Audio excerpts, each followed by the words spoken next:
Serial उड़ने की आशा में इस वक्त ऐसा तूफानी मोड़ आया है जिसने पूरे परिवार की जिंदगी को हिलाकर रख दिया है। सचिन का बेकाबू गुस्सा एक ऐसी घटना को जन्म दे देता है जिसका अंजाम किसी ने सपने में भी नहीं सोचा था। शब्द कभी कभी हथियार बन जाते हैं और उसी हथियार से सचिन ने अनजाने में सायली के दिल को घायल कर दिया। उस रात घर का माहौल पहले ही तनाव से भरा हुआ था। सायली बार बार सचिन को समझाने की कोशिश कर रही थी कि उसने जो भी किया सबकी भलाई के लिए किया, लेकिन सचिन, जो पहले से ही गलतफहमियों और नशे के असर में था, उसकी एक भी बात सुनने को तैयार नहीं था। गुस्से में उसने ऐसी बातें कह दीं जो सायली के आत्मसम्मान को चीर कर रख गईं। उसकी आंखों में आंसू थे, लेकिन उसने एक शब्द भी जवाब में नहीं कहा। बस चुपचाप अपना सामान उठाया और घर से निकल गई। रात अंधेरी थी, सड़क सुनसान, और सायली का मन पूरी तरह टूट चुका था। वह बिना दिशा के चलती जा रही थी, जैसे उसे अब किसी मंजिल की जरूरत ही नहीं रही। तभी अचानक तेज रफ्तार से आती एक गाड़ी ने उसे टक्कर मार दी। लोगों की भीड़ जमा हो गई, एम्बुलेंस आई और उसे तुरंत अस्पताल ले जाया गया। इधर घर में जब काफी देर तक सायली का कोई पता नहीं चला तो सबकी बेचैनी बढ़ने लगी। पहले लगा शायद वह किसी दोस्त के यहाँ होगी, लेकिन जब हर जगह तलाश करने पर भी उसका कुछ पता नहीं चला तो डर हकीकत में बदलने लगा। पुलिस स्टेशन में खबर मिली कि एक घायल लड़की को अस्पताल में भर्ती कराया गया है, और जब नाम पता चला तो सबके पैरों तले जमीन खिसक गई। अस्पताल का माहौल भारी था। मशीनों की धीमी आवाज, डॉक्टरों की गंभीर बातें और परिवार की बेचैन निगाहें, सब कुछ जैसे समय को रोक रहा था। डॉक्टर ने साफ कहा, अगले कुछ घंटे बहुत अहम हैं, उन्हें होश आना जरूरी है। यह सुनते ही जूही फूट फूट कर रोने लगी, जबकि अरुण उसे संभालने की कोशिश कर रहा था। सायली की मां बार बार भगवान से प्रार्थना कर रही थी। उधर सचिन को इस सब की कोई खबर नहीं थी। सुबह जब नशा उतरा और वह घर पहुंचा तो वहां का सन्नाटा देखकर घबरा गया। रोशनी ने कांपती आवाज में बताया, सायली अस्पताल में है। यह सुनते ही सचिन का चेहरा सफेद पड़ गया, जैसे किसी ने उसकी सांसें छीन ली हों। वह बिना एक पल गंवाए अस्पताल की ओर दौड़ पड़ा।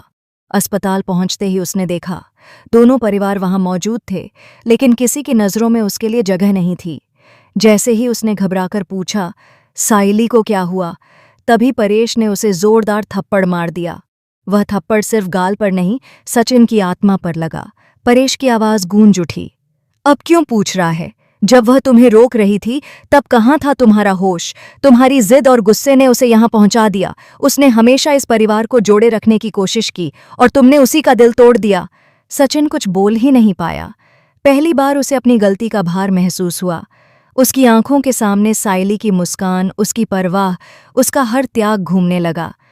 वह लड़खड़ाते कदमों से आईसीयू के बाहर पहुंचा, लेकिन दरवाज़ा बंद था। अंदर सिर्फ मशीनें थीं और जिंदगी से जूझती सायली। डॉक्टर बाहर आए और बोले, उनकी हालत नाजुक है, लेकिन हम पूरी कोशिश कर रहे हैं। यह सुनकर सचिन वहीं जमीन पर बैठ गया। उसके आंसू रुक ही नहीं रहे थे। वह पहली बार टूट चुका था। परेश ने उसे वहां से जाने को कहा और धक्का देकर बाहर कर दिया। सचिन अस्पताल के मंदिर में जाकर खड़ा हो गया। हाथ जोड़कर वह बार बार यही कह रहा था, भगवान, एक मौका दे दो, मैं सब ठीक कर दूंगा, बस उसे बचा लो। तभी कहानी में आता है पहला चौंकाने वाला मोड़। जब डॉक्टर सायली की जांच कर रहे होते हैं, उन्हें उसके बैग से एक फाइल मिलती है।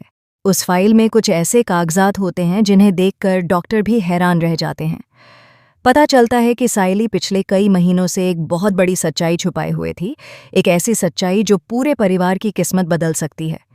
उधर जूही को सायली के फ़ोन में एक अधूरा वॉइस मैसेज मिलता है। कांपते हाथों से जब वह उसे चलाती है तो सायली की कमज़ोर आवाज़ सुनाई देती है, अगर कभी मेरे साथ कुछ हो जाए तो सचिन को बता देना कि मैंने जो किया सिर्फ उसे बचाने के लिए किया था, उसे उस सच्चाई से दूर रखने के लिए। यह सुनते ही सब हैरान रह जाते हैं, आखिर कौन सी सच्चाई? और तभी दूसरा झटका। डॉक्टर बाहर आकर बताते हैं, उन्हें हल्की सी प्रतिक्रिया हुई है, शायद उन्हें होश आने वाला है। सबकी सांसें थम जाती हैं। सचिन दौड़कर दरवाजे तक पहुंचता है, लेकिन अंदर जाने की इजाजत नहीं मिलती। कुछ देर बाद सायली की उंगलियां हल्की सी हिलती हैं, उसकी आंखें धीरे धीरे खुलती हैं और होंठों पर पहला नाम आता है, सचिन। यह सुनते ही सचिन खुद को रोक नहीं पाता। उसकी आंखों से आंसू बहने लगते हैं। लेकिन असली तूफान अभी बाकी है। जैसे ही सायली थोड़ा होश में आती है, वह बहुत मुश्किल से एक नाम लेती है। ऐसा नाम जिसे सुनकर परिवार के एक सदस्य का चेहरा उतर जाता है। लगता है जैसे कोई राज खुलने वाला है, कोई ऐसा राज जो अब तक परछाइयों में छुपा था। क्या सायली उस सच्चाई को बता पाएगी? क्या सचिन खुद को कभी माफ कर पाएगा? क्या यह हादसा उनके रिश्ते को खत्म कर देगा या एक नई शुरुआत बनेगा? और सबसे बड़ा सवाल, सायली आखिर किस खतरे से सचिन को बचा रही थी? आने वाले एपिसोड में रिश्तों की परीक्षा होगी, छुपे हुए राज सामने आएंगे और एक ऐसा ट्विस्ट आएगा जो कहानी की दिशा हमेशा के लिए बदल देगा। अब हर किसी की नज़र सिर्फ एक पल पर टिकी है, जब सायली पूरी तरह होश में आएगी, क्योंकि उसी पल से शुरू होगा असली तूफान।